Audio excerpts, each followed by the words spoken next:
একটুখানি কথা মৃত। রাত্রে ঠাকুর মনির সহিত কথা কহিতেছেন। রাখাল, লাট্টু, হরিশ প্রভৃতি আছেন।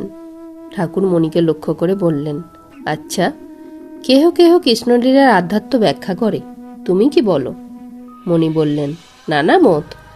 তাহলেই বা, বিশ্বদেবের কথা আপনি বলেছেন, সরসজ্জায় দেহত্যাগের সময় বলেছিলেন, কেন কাঁদছি? যন্ত্রণার জন্যে নয়। যখন ভাবছি যে সাক্ষাৎ নারায়ণ অর্জুনের সারথি হয়েছিলেন, অথচ পাণ্ডবদের এত বিপদ, তখন তার লীলা কিছুই বুঝতে পারলাম না, তাই কাঁদছি। আবার হনুমানের কথা আপনি বলেছিলেন। হনুমান বলতেন, আমি বার, তিথি, নক্ষত্র ওসব জানি না, আমি কেবল এক রাম চিন্তা করি। আপনি তো বলেছেন, দুটি জিনিস বই তো আর কিছু নাই, ব্রহ্ম আর শক্তি। আর বলেছেন, জ্ঞান ব্রহ্মজ্ঞান হলে ওই দুটি এক বোধ হয়, যে একের দুই নাই। ঠাকুর বললেন, হ্যাঁ বটে, চিজ নেবে তা কাঁটা বন দিয়েই হোক আর ভালো রাস্তা দিয়েই চলে গিয়েই হোক, নানা মত বটে। ন্যাংটা বলতো, মতের জন্যে সাধু সেবা হলো না। এক জায়গায় ভান্ডারা হচ্ছিল, অনেক সাধু সম্প্রদায়, সবাই বলে আমাদের সেবা আগে, তারপর অন্য সম্প্রদায়। কিছুই মীমাংসা হলো না, শেষে সকলে চলে গেল, আর বেশ্যাদের খাওয়ানো হলো না। মণি বললেন, তোতাপুরি খুব লোক। ঠাকুর বললেন, কাজটা বলে সামান্য। না বাবু, কথায় কাজ নাই। সবাই বলে আমার ঘড়ি ঠিক চলছে। দেখো, নারায়ণ শাস্ত্রীর কিন্তু খুব বৈরাগ্য হয়েছিল। অত বড় পণ্ডিত স্ত্রী ত্যাগ করে নিরুদ্দেশ হয়ে গেল। মন থেকে একবারই কামিনী কাঞ্চন ত্যাগ করলে তবে যোগ হয়।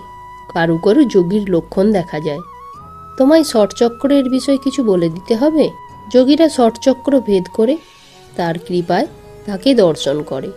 ষটচক্র শুনেছ? মণি বললেন, বেদান্ত মতে সপ্তভূমি।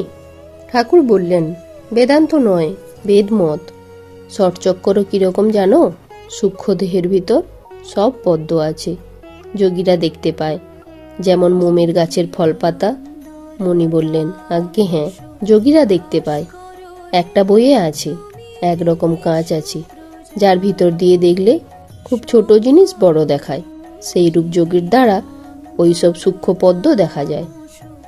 শ্রীরামকৃষ্ণ পঞ্চবটির ঘরে থাকিতে বলিয়াছিলেন।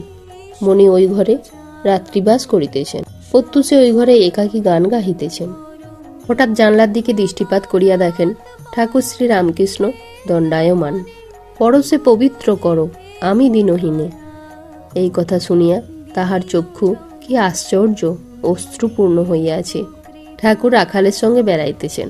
পরের দিন সকালবেলা ঠাকুর একাকী বেলতলায় মণির সঙ্গে অনেক কথা কহিতেছেন, সাধনের নানা গুহ্য কথা, কামিনী কাঞ্চন ত্যাগের কথা, আর কখনো কখনো মণি গুরু হয় এসব কথা বলিতেছেন। আহারের পর পঞ্চবটিতে আসিয়াছেন। মনোহর পীতাম্বরধারী। পঞ্চবটিতে 2-3 বাবাজি বৈষ্ণব আসিয়াছেন। একজন বাউল, তিনি বৈষ্ণবকে বলছেন, তোর ডোর কৌপিনের স্বরূপ বল দেখি। অপরাহ্নে নানকপন্থী সাধু আসিয়াছেন। হরিশ রাখালও আছেন। সাধু নিরাকারবাদী। ঠাকুর তাহাকে সাকারও চিন্তা করিতে বলিতেছেন। ঠাকুর সাধুকে বলিতেছেন, ডুব দাও। আর ঈশ্বর নিরাকারও বটেন, আবার সাকার। সাকার চিন্তা করলে শীঘ্র ভক্তি হয়, তখন আবার নিরাকার চিন্তা।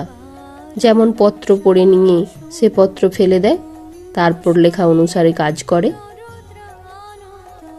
জয়তু শ্রীরামকৃষ্ণ।